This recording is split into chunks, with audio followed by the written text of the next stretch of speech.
So the next panel has a very special starting point, I would say. We spoke already yesterday a little bit about it, and it's really special because this panel was inspired by Arnold Schwarzenegger's meeting with Pope Leo and by the Rising Hope Conference in October 2025. So the conference was organized by the Laudato Si movement, the global Catholic climate and justice network. There we see the picture when Arnold Schwarzenegger met Pope Leo. So the question behind this panel is, in difficult times, how do we keep hope alive? And how can faith help people act, like for climate, for nature, and for each other? So please welcome my panelists for today. Lorna, Executive Director of the Laudato Si movement, then Rabbi Jonathan Wittenberg, founder of Judaism, and Najma Mohamed, the trustee of the Islamic Foundation for Ecology and Environmental Sciences. She's joining us remotely. Let me start with a question for all of you, and let me start with you, Lorna. Faith can bring people together, we know that, but also religion can divide societies. So my question is, how can faith become a bridge when we talk about climate action? I think it's a really interesting one. Care for our planet is really the common ground on which all faiths can come together. If you think there are many things that divide us, but if we believe that we are here for a purpose and that there's a bigger purpose, whether you call that the divine, whether it's God, I think we can all agree on one thing. Whoever or whatever created us didn't create separate planets for the Catholics, the Protestants, the Jews, the Hindus, the Buddhists, the Muslims. There's one planet, and it's the common ground on which we work and on which we stand. And one of the hidden stories of the past 20 years, and certainly the past 11 years, is the coming together of faiths, different faiths, to start to care for our planet together. This morning we've talked about the need to embark on a marathon and then also a sprint. And believe me, we will only achieve that marathon sprint if we engage faith communities. 80% of the world's population belong to a faith tradition. That's an extraordinary number of people. And over the past 2 decades, those faith traditions have been waking up to the climate crisis, to the ecological crisis, and starting to take action. And Pope Francis, in this wonderful book, Laudato Si, gave a real boost, an injection of hope and confidence into this movement. And it means that there are millions of people throughout the world now from the faith traditions all working together for climate justice. Oh, thank you so much, Lorna. Rabbi Jonathan Wittenberg, can you share your thoughts with us? Well, it's a great question. And what's so interesting is, as a faith panel, we've been invited here, which is a great privilege. And I found from political leaders, from scientific leaders, economic leaders, they're turning also to faith leaders, because we work in communities. We don't think in terms of 4 or 5 years, will we in the next election? We think in terms of generations. I'm here because of a love for the planet, but I'm also here because I see this as the life of my children and children's children. Got 2 grandchildren on the way, and it's everybody's children. It's the same air that we all breathe together, as Governor Schwarzenegger said. Now, in terms of religion, 80% of the world's population belong to a faith, and many, many educational establishments. But I also hear something different. When I'm with people and I listen to their heart, I'm told, when I'm in the world of nature and among the trees, I feel a sense of spirit. Don't know if I call that God, people will say, but that's where I feel connected. How do I honor this? How do I live as a custodian of the sacred in this world? And I think that's a message which appeals alongside the need for economic revolution to evolution of the spirit. And there's a real strength in what faiths have to contribute. Well, Najma Mohamed, now we can see you. Hi, thanks for joining us. Great. Also for you the question, how can faith become a bridge when we talk about climate action? I mean, I think I want to share something from part of the world that I'm from. I'm from South Africa, so I was born in one of the most biologically diverse, one of the most special places on earth, but also one of the most unequal. And I was born in a time when we were moving towards change. I think to a better world for us in South Africa. And it was incredible how faith was part of that movement for change. And having been engaged in, within my own faith tradition and others over the course of my, 2 decades career as a scientist and, climate and environment specialist, it has been incredible to see, just as the other two speakers have said, how faith is not a barrier, but actually, bringing together. It helps. I was listening in on one of the earlier speakers of being able to translate the values into actions and principles. It helps to speak the language of climate and environment, not in science, but in language of the heart, in principles, in the kind of issues that people think about every day. Food security, water security, what do they invest in? How do they travel? So it really helps to make some of the challenging principles often we have as scientists to communicate for behavior change and action, because we speak a different language.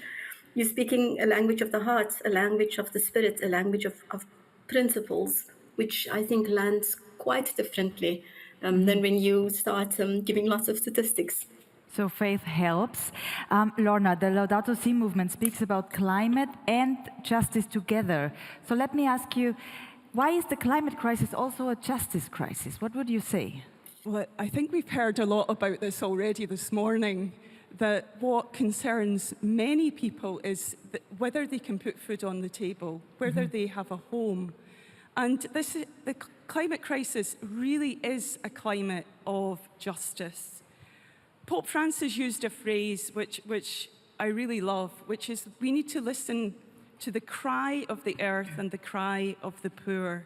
And these are deeply interconnected cries that challenge us not only to think about, to switch, let's say, from being concerned with development to being concerned about the environment, but being concerned about both at the same time. Somebody once said to me that environmentalism without justice is gardening. And I think that there's often a risk when we think about spirituality and climate change that it becomes something like gardening. It becomes something like beautifying, making our church grounds more beautiful. It's very important for biodiversity to do that. But it's also about having moral courage. And I have to say I've been very impressed by Pope Leo since he took over from Pope Francis in being so forthright on this topic and having that moral courage. And I think that it's incumbent upon all faith leaders to prioritize issues of climate, issues of injustice, and really at this critical moment in world history to speak up and to speak out in favor of science and in favor of climate justice. So Rabbi Jonathan Wittenberg, Eco-Judaism brings climate action into Jewish communities. Can you share with us some examples of projects? Absolutely. So I just want to note, though, that Pope Francis Laudato Si spoke to the whole world. It spoke to me as a Jew. He quotes the Hebrew Bible time and time and time and again. And climate justice as well, because we haven't spoken about the vast cruelty there is, the cruelty of hunger, the cruelty of war, and the cruelty we humans expose all other non-human life to in this world. So that really motivates me, it motivates my community. We work in education from the primary level up to our rabbinic leadership. We work in lobbying in the British Parliament and also as part of international fora, because what religion can do, it still has some moral credibility in spite of everything in this world. Religion has a tradition of speaking truth to power, and it needs to do so forcefully and without fear, and that is something our community has begun to do and needs to do more of. But we've also found that local speaks worlds, that again and again, I see this in the Jewish community, I see this in faith and non-faith communities. This is where I live. This is my park, my land, my destroyed environment. I am going to do something about it. I've watched replanting. I am actually a marathon runner, though not a marathon sprinter. I'm very slow. And running on a practice for the London Marathon, I went through where a group of us rabbis and nearby 100 Muslim women had planted trees together to celebrate. And I thought, 2 summers of drought, they'll be gone. They were thriving. That's what faiths can achieve, and that's what hope achieves, because you put your roots deeper and deeper and deeper, and you keep on going. Speaking about what faith can achieve, Najma, many people want to help, but they do not know where to start. So what is one simple thing faith can teach us about caring for the planet? I mean, I want to connect first to the issue of justice, and I think it was important for me to share where my environmental story and career path started, because I think just as I was compelled to act as a person of faith against, racial discrimination in South Africa, I've always felt compelled to act from my faith tradition against climate and environmental injustice, because at the roots of what we are seeing are actually, we have a choice. We're choosing to consume, we're choosing to develop in a particular way, we're choosing to industrialize, in a particular way. And much of that, is leading to the very ones who are making those choices are not bearing the impacts. The most climate vulnerable parts of the world are. And so I do think, that's sort of one thing I want to just connect to the earlier conversation around justice. I would say, a good entry point is actually meet people where they are. There are so many principles within the various faith traditions around accountability for your actions, around simplicity, moderation, actually making a conscious choice around what you consume and how you travel, how you invest. So I think meet people where they are. I think there are a lot of principles within the traditions that actually push towards quite a deep, ecological and climate ethic. I mean, there's something that was life-changing for me. I remember, as a young child, being in a mosque and hearing a verse being recited about the fact that all of creation, it communities just like human beings, even though we do not, understand that. And I think within many faith traditions, there's a kinship with nature. It's not just an instrumental relationship with nature. We get food, water, clean air, but there's also a relational dimension to that, and we often don't tap into that. We just assume that people don't care, but actually there's a very deep relationship of love, of care, of kinship that's deeply rooted in many faith traditions. And so I do think meet people where they are, discover what's meaningful, to them, and try to understand, their language, and the principles that can, motivate and move them towards climate and environmental action. Yes, so we have talked about faith, responsibility, and climate action. At this point, I want to bring in another voice. Richard Gere has sent us a video message for this panel, so let's take a look. Hi, everyone. This is Richard Gere. I'm sorry I can't be there with you in Vienna today for this important World Summit. Today's panel addresses a very relevant topic, purpose and our planet, how spirituality drives climate action. And when we look at our world today, it's so easy for all of us to feel completely overwhelmed. Climate change, environmental degradation, conflict, corrupt and extremely unwise leadership, division can make us feel small and irrelevant, make us wonder whether our individual actions can matter, whether we matter. And yet perhaps this is precisely the moment when our actions matter the most. Of course, the actions rooted in wisdom, skillful purpose, and hope.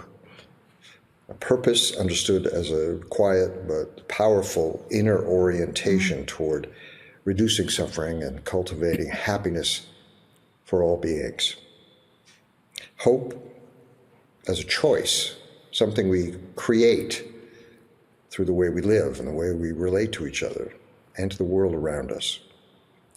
One of the most powerful teachings of my teacher, His Holiness the Dalai Lama, is that we are all deeply and completely interconnected.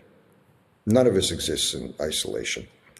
Even quantum science confirms this. Our well-being depends on the well-being of others and on the health of this beautiful planet that sustains us all. The air we breathe, the water we drink, the food we eat, and of course the future that we leave to our children, grandchildren. It's all part of the same living system. From this perspective, a genuine compassion needs to extend to all beings, recognizing that we all share the desire to live without suffering and also to find happiness and fulfillment in this world. A deep understanding of interdependence changes, of course, how we see ourselves in the world. Caring for nature isn't separate from caring for each other. It's the same act, just expressed in different ways, different angles. In His Holiness's own words, if you want others to be happy, practice compassion. If you want to be happy, practice compassion. At a time when environmental challenges are often framed through fear and crisis or reckless disregard, His Holiness's message offers a different path. It reminds us that lasting change begins with awareness, with compassion, a genuine sense of universal responsibility. When we understand that our futures are completely intertwined, environmental action becomes a personal and human responsibility. It becomes spontaneous, a spontaneous expression of care for each other and the planet. I want to share with you one of my foundation's most important projects, Sierra Amar, From the Mountains to the Sea. This was born in response to the threat of unchecked development in one of Mexico's richest ecosystems in the Pacific Coast region of Costa Alegre. Sierra Amar brings together scientists, conservationists, entrepreneurs, of course, indigenous communities, and local and national governments, all brought together to show that conservation and responsible development can go hand in hand. But this all starts with a deep listening and dialogue with the local people. It's only then that we can effectively regenerate ecosystems, protect social well-being and livelihoods, and foster long-term sustainability. Sierra Amar offers a living example of how environmental stewardship and human prosperity can advance together in genuine partnerships, hopefully inspiring other successful projects around the world. These challenges that we all face are real, and so is our capacity for wisdom, compassion, skill, and collective action. We can handle this. Each of us has a role to play, and each of us can contribute in our own way. And perhaps that's my deepest source of hope, knowing that even in difficult times, we can choose to care. We can choose to act, to create the world we want and deserve. When we care for one another and for the earth, purpose and hope transform into action.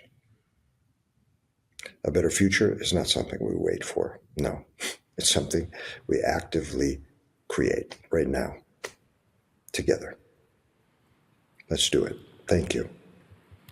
Richard Gere, ladies and gentlemen.